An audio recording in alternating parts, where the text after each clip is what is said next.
Medical malpractice case, radiology negligence analysis. Case summary. The selected case depicts the malpractice in a particular healthcare facility in terms of addressing the patient's concerns and conducting the appropriate investigation of their health state. The appellant is Alla Popovich, whose husband, Alexander Popovich, experienced an inappropriate health assessment in the medical facility called Allina Health System. Particularly, the appellant states that her husband suffered a stroke after obtaining negligent medical services in the emergency rooms of this system. Stakeholders. The stakeholders involved in the case are medical workers who work as radiologists and provide Alexander with 2 tests of his brain. Particularly, the first scan occurred when the husband arrived in the emergency room for the first time. Then, after the worsening of his health state, he decided to return and receive the second scan. Time frames. The time frames of the case assume the one-day happening. Particularly, the patient arrived at the hospital in the early morning on February 9, 2016. While receiving the first scanning procedure, he spent approximately 2 hours in Unity Hospital's emergency department.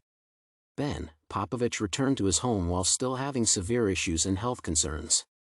As the worsening of his state, the trouble with breathing and unresponsiveness occurred later this day. Therefore, he was delivered to the emergency room at Mercy Hospital at 11:16 a.m.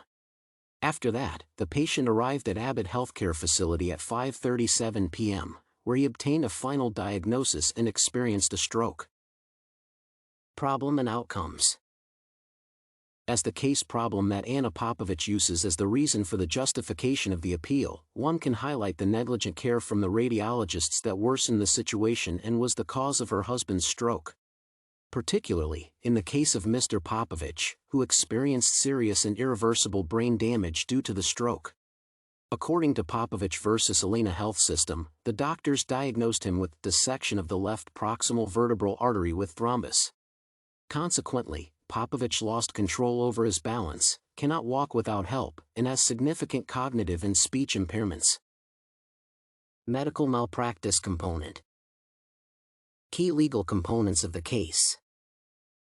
As the key legal component of the case, one should mention the peculiarity of the implementation and hiring of independent stakeholders in the healthcare facility. Due to the fact that radiologists who provided the patient with the tests were stakeholders, the legal point of the case in terms of their guilt or innocence should be considered profoundly. According to Fishman, independent contractors maintain personal control over the way they do the work contracted for, including the details of when, where, and how the work is done.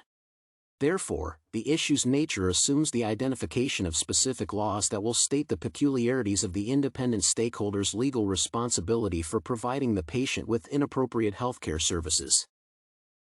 Relevant malpractice policies and the standard of care.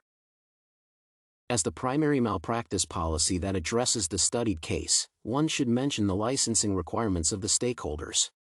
When exploring the care provided to the victim and law statements, one should stress that the Secretary's Advisory Committee underlines the necessity of licensing stakeholders to avoid further legal issues. Attention should be paid to their alignment with all medical standards constructed by the federal government, such as those of the Secretary of the U.S. Department of Health and Human Services. Impact on healthcare consumers from different cultural backgrounds. This malpractice situation would influence healthcare consumers with different cultural backgrounds by providing them with non-qualitative diagnostics and healthcare services. It will result in worsening the situation and will have severe adverse outcomes. The case will not similarly impact other cultures' people due to the less attention from the healthcare provider. Consequently, this case can change the view of these patients in terms of increasing their mistrust of this facility. Assessment of accountability. Healthcare providers are held accountable to a considerably low extent. Notably, the decision to conduct a brain scan was made twice.